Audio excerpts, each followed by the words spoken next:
Hello, my name is Robert from Iceland. I'm from the nonprofit Citizens Foundation.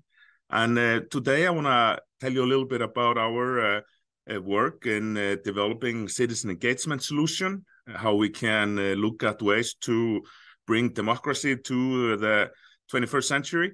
And the foundation is 14 years old. And I'm going to tell you a little bit about our work. So Iceland has a pretty old history of democratic experiments, being sort of a Viking country. We founded one of the world's oldest parliament that is still running in the year 930. And there's been more or less continuous sort of democracy up to a point in Iceland all the way since then.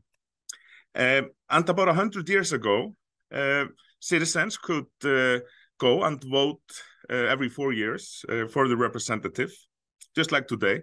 And they would go often on horseback, or even they would go and even walk. Some people walked for 2 days to get to the voting place. And they would often meet their representatives even in the street. And there was not a lot of people living in Iceland at the time, and there was more closeness, I guess, with the people who were going into parliament. And then time sort of flies. The car becomes popular in the 30s in Iceland, and technology, like everywhere.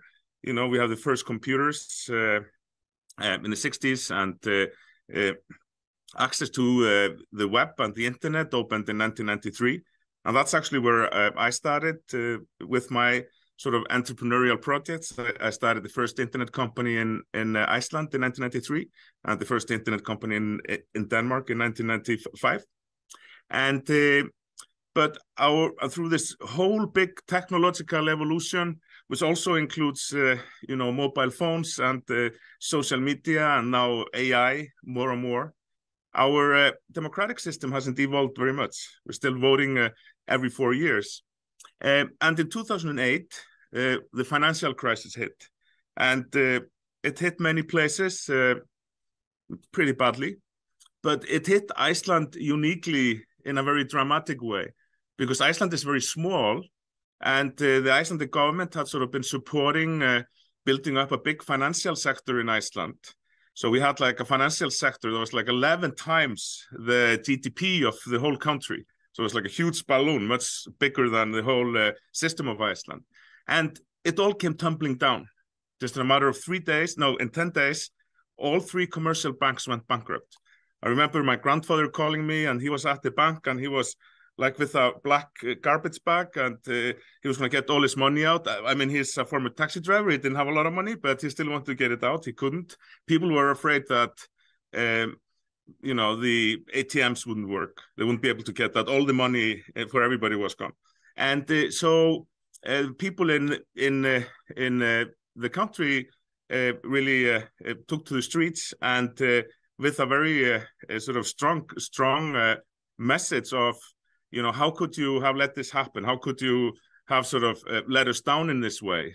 Because, for many reasons. And so this is actually where we start our work. And as a civil society organization, basically with the idea of how can we use the internet to connect citizens and governments together with the aim of taking better decisions, to improving decision-making, making it less likely that we'll have a rerun of the fiasco of the financial crisis. And we built open source digital democracy infrastructure that governments around the world and public sector use to connect the citizens. And our goal, obviously, democracy is one of our key goals, but more practically, we want to improve decision-making and make government decisions and democratic decisions be up to speed of a world that's really, really moving very fast, with technology specifically. And we have a small office in Iceland, and we have a tiny office in the United States, Citizens Foundation here in Iceland, and then Citizens Foundation America in the United States. I mean, we call those offices, but those are actually two absolutely separate nonprofits. And our platforms and solutions have been used in thousands of projects in 45 countries so far. Some of our key partners include City of Reykjavik, Scottish Parliament, City of Vienna, and many, many others. We have many open source solutions that we develop. And open source means that anybody can use the software, anybody can change the software, and it's very good as a democratic, sort of method of developing digital democracy, because we want our new digitally transformed democracy to be public and publicly owned.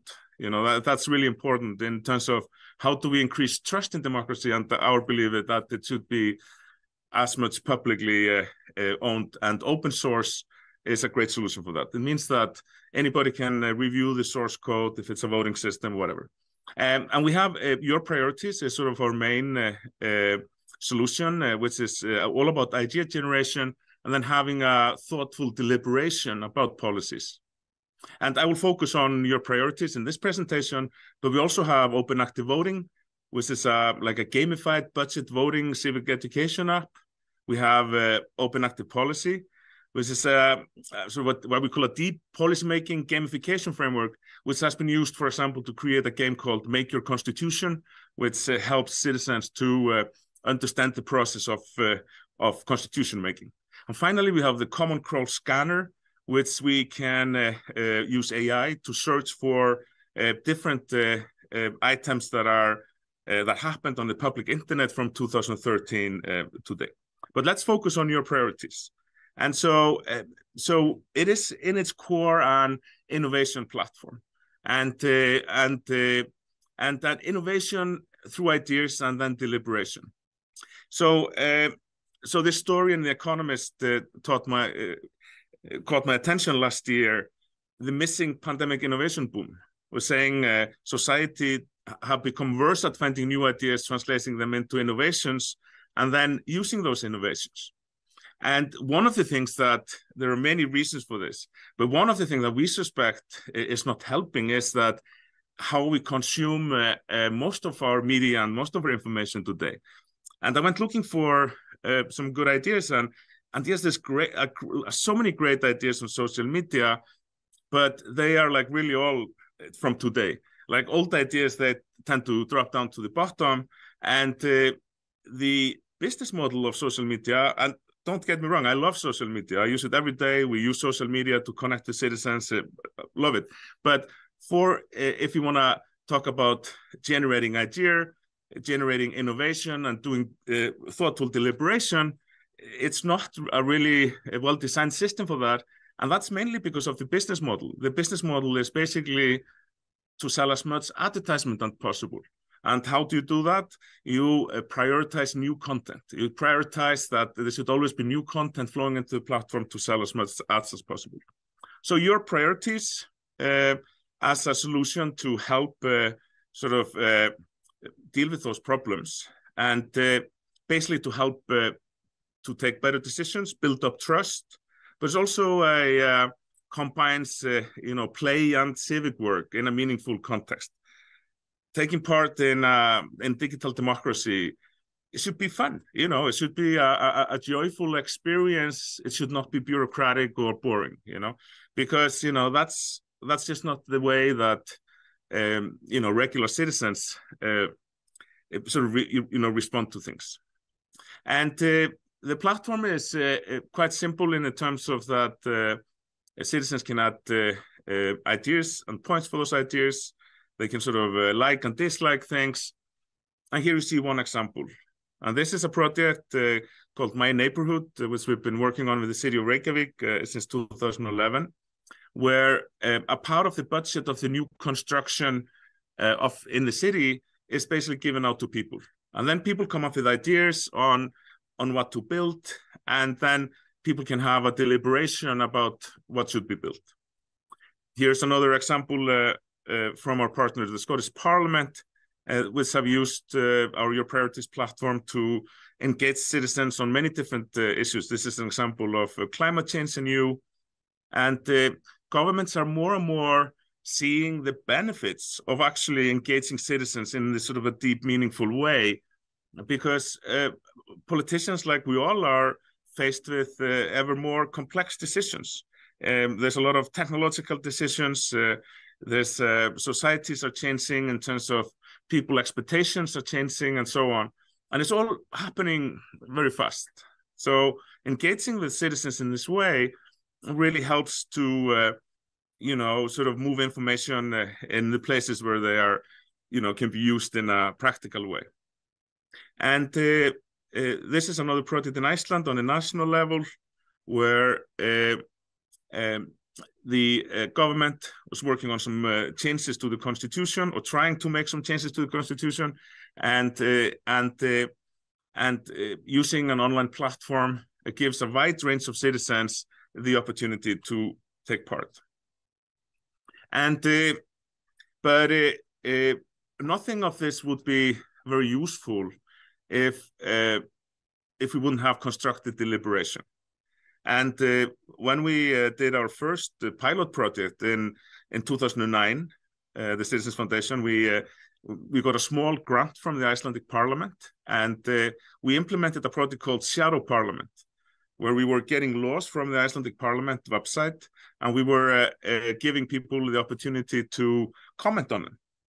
And in the first evening back there in 2009, we had, some laws about fisheries policy, and we have this horrible personal argument that happens between the participants and about fisheries policy. And they were not even talking about fisheries policies anymore. They were just like, having a go at each other on our website. And I looked at my co-founder, Gunnar Grímsson, and we sort of looked at each other and said, oh, great, we created one more place on the internet for people to argue. But so from that day on, our mission was, how can we solve this? How can we have a constructive deliberation online? So what we come up with is a solution that makes it very impractical to argue. For example, you can't comment directly on other people's points. You have to write standalone counterpoints, and it encourages a rational deliberation. And we have an idea, and then we ask people, help us to come up with the pros and cons of this idea. So we are sort of nudging citizens into a more of an evaluation mode. And actually, surprisingly, many people put both points for and against the same idea. And that seems to be quite a universal sort of way of thinking about things, is that you have an idea and then you weigh the pros and cons. That seems to be in our platform, been used in 45 countries, and that seems to be sort of resonate with people. But also we have the minority and majority views have equal weight in the user interface, which helps facilitate consensus. And here's just an example. You have points for, points against, and on mobile you have the points are interleaved. So you have point for, point against, point for, point against.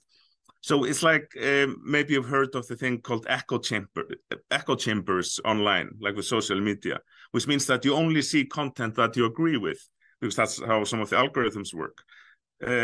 This sort of deliberation system is sort of the anti-echo chamber. We literally design the software and the website so you have to see the points from the other side. You can't go through, you can't keep on scrolling. They're right there always. And also quite often we have minority viewpoints, even if there's like hundreds or 1,000 people who support something and only few who don't support it. Often the information provided by the person who doesn't like it is important. Maybe only a very few people see a critical flaw in an idea that then often can be fixed. So the idea gets better through this sort of a deliberation, because it's not about just having we should do this or we should not do this. It's also about sort of melting the idea, making it better as it sort of goes along. We have, over the years, focused quite heavily on artificial intelligence as features in our solutions, with the aim of empowering citizens democratically with artificial intelligence. And we started out almost 10 years ago with machine translations. So in the city of Reykjavik, in like 2013, 2014, we had a huge boom in tourism after certain volcanoes, made Iceland a big tourist, destination. So during those years, 2013, 2014, we had so many people, thousands of people moving to Iceland, like from the European Union area, for example, to work in the tourism industry. And they were all often here for years. So the city thought it was quite important that they could also participate in the local democracy. And obviously, we agree with that. So, for example, there's machine translations. People can take part in any language they like. That we can mix many languages together. And back in 2014, like machine translations, like Google Translate, I mean, they were not that great, but they worked. They got like the information to people. I mean, today, even Icelandic between English and Polish and many other languages is really, really good. It's almost flawless. There's like speech to text, so people can speak in their ideas, especially, important for some disabled people. And then we convert the speech to text using artificial intelligence. Even if the debating system has a lot of it produces very little toxicity, we still have AI that monitors everything.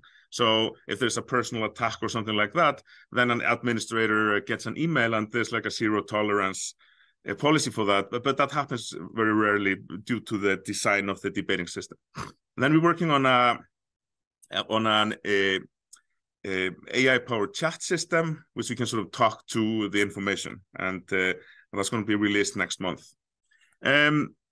So when it comes to governments using your priorities or other platforms like social media to engage with citizens.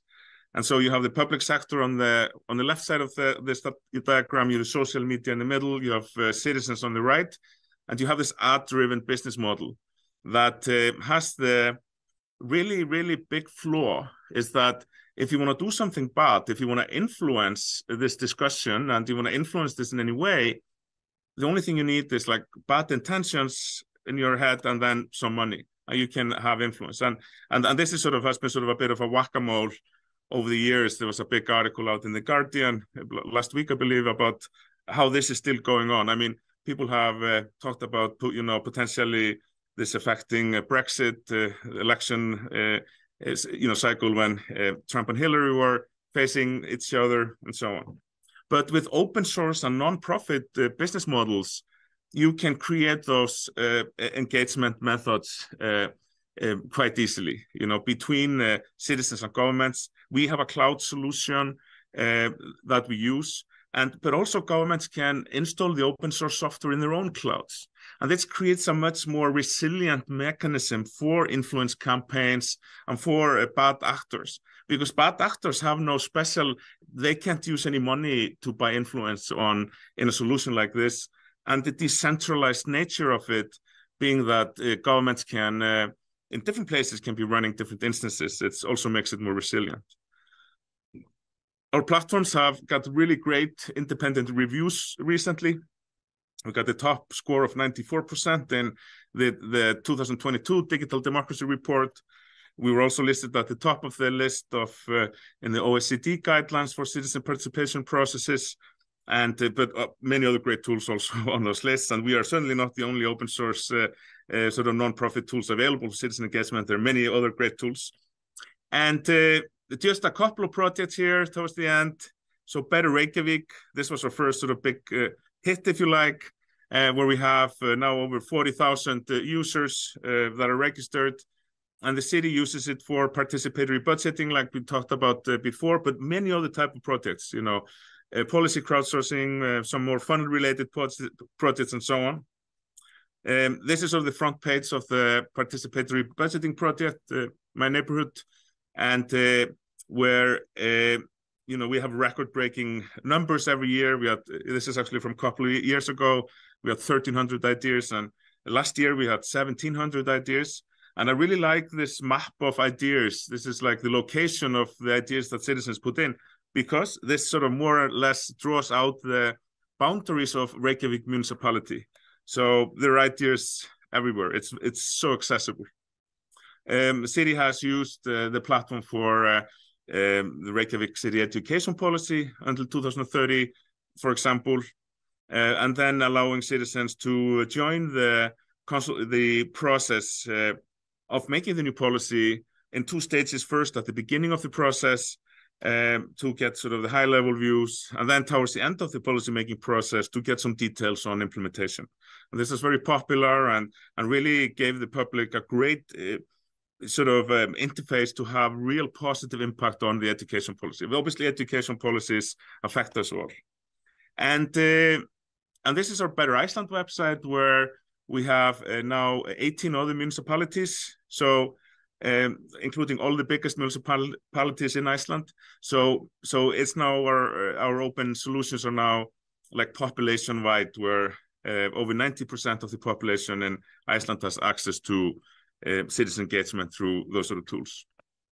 In Scottish Parliament, they have done many projects using our platforms, just depending on what's happening in the Parliament.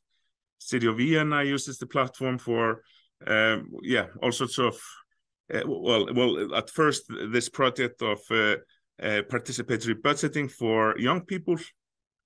We do many projects with the World Bank.